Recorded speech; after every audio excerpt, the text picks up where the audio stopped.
मुख्यमंत्री देवेंद्र फडणवीसांच्या भेटीला पोहोचलेत। मुंडेंच्या राजीनाम्यामुळे रिक्त झालेल्या जागी आजच छगन भुजबळ यांची वर्णी लागली। भुजबळ यांच्या शपथविधीनंतर अजित पवार आणि धनंजय मुंडे आता फडणवीसांच्या भेटीसाठी पोहोचलेत। अपडेट आपल्याला देतोय अभिषेक मुठाळ। अभिषेक, या भेटीमागचं काय नेमकं प्रयोजन आहे? सूत्रांच्या माहितीनं कळत आहे की उपमुख्यमंत्री अजित पवार आणि माजी मंत्री धनंजय मुंडे हे वर्षावर देवेंद्र फडणवीसांच्या भेटीला दाखल झालेले आहेत।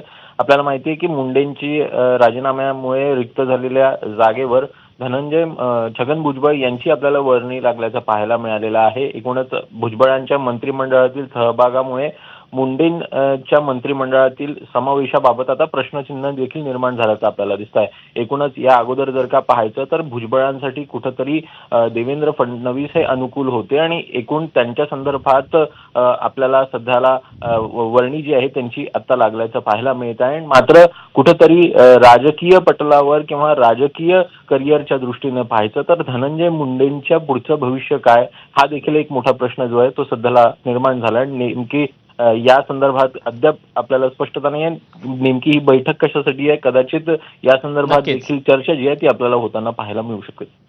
अभिषेक, धन्यवाद दिलेल्या सगळ्या सविस्तर माहितीबद्दल। अपडेट जाणून घेतच राहू।